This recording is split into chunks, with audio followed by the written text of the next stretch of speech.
our next guest from Star Wars. He's done Harry Potter, he's done a whole lot of stuff. I'm sure he's going to tell us some more about it. Please welcome Warwick Davis and the man who started some of the costumes that you'll be seeing and have seen around today. Please give it up for John Mollo.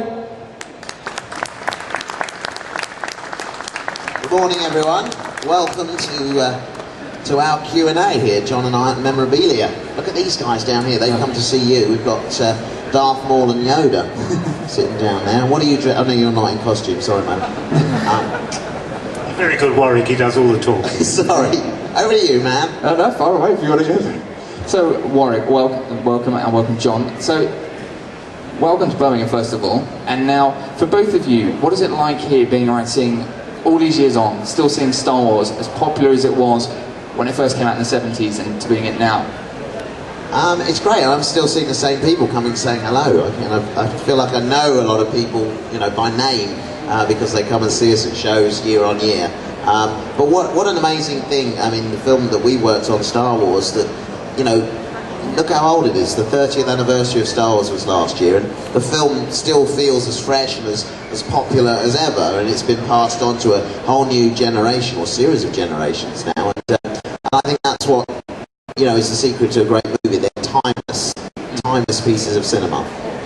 And John, of course, you're responsible for a lot of what we said today. Yoda, responsible for the Stormtroopers and all of that. For you, when you come to events like this and you see the garrison behind us and all that, what kind of an effect does it have on you? Well, it's amazing. I mean, I haven't been coming to these functions very much. It's about my fourth one. As Warwick says, you begin to recognise all the fans. My friends at the back, the Stormtroopers here. I actually went to their ball last September, and I can tell you that was some function. And it's great. And the kids, I think, are wonderful. I mean, they can just see over the top of the table, but they know all the characters, who they all are. And that's the second generation already that is doing it. I think it's fantastic. And when you first got the role of being costume designer on Star Wars, did you ever think that when you're doing all of those designs that they will become this massive today? No, actually quite the contrary, because first of all, Star Wars, we had very little time. We only had 3 months to do it. The budget wasn't all that enormous, and we were really pretty well working in the dark. And in fact, I have to say that when we finished shooting, most of us thought the film would never be shown, so it came as a bit of a shock, and it became a sort of world beater a year later. And you said the short lead-in time had to make the costumes. That must have been an immense process to design so many costumes for that limited space of time. Did you do anything different than what you'd normally done before, or? No, I think basically, really, it was George Lucas who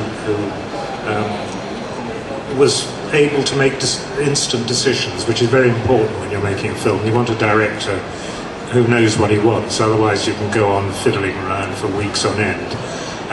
When we gave him a sample of something, either George would say fine or not, as the case may be, straight off. That saved us an awful lot of time. And you had you liked military uniforms before, and in your early ages you'd actually written books on them. So when you designed all the Star Wars costumes, even in some of the more serene ones, like the ones that Warwick would be familiar with for the Ewoks and stuff like that, there was hints of that kind of military feel to them. Was that something you consciously did?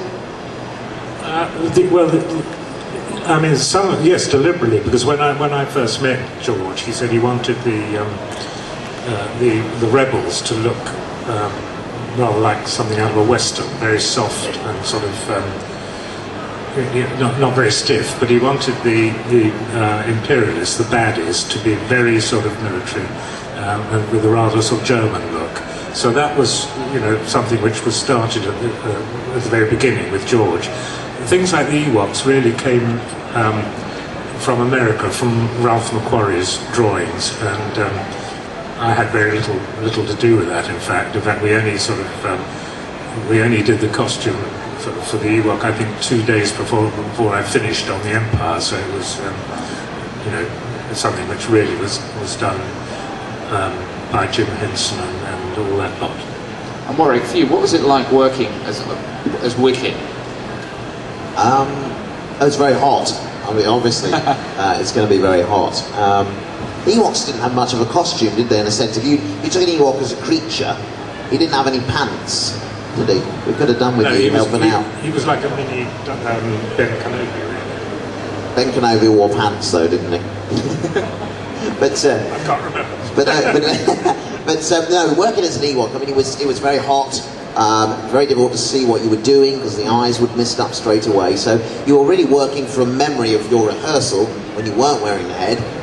So once that went on, it was counting steps and all that kind of stuff. So it was quite tricky. But I was only 11 years old back then, and for me, you know, to be in the Star Wars movie was such a big thrill that none of that mattered. The heat and everything, it was just, I'm here and I'm part of the Star Wars universe, and I'm getting to fight with real stormtroopers. You know, nowadays people go and play Battlefront to be able to do that, but I was able to do that for real. It's fantastic. Well, when you went back to school after doing that film, it must have been like, oh, I'm an Ewok now. Back to school was a bit of a letdown, I must say. Sitting in a maths lesson. Although I had to have tutoring while we were filming, so I would film for 4 hours and have 6 hours of school. And can you imagine, 1 minute you're, you know, battling a stormtrooper or, you know, talking to Luke Skywalker, and the next thing you're, you know, battling with a maths equation in the schoolroom. And it was literally like that, you know, back and forth, school to set. I won't make any bad Star Wars Force puns at that point, but...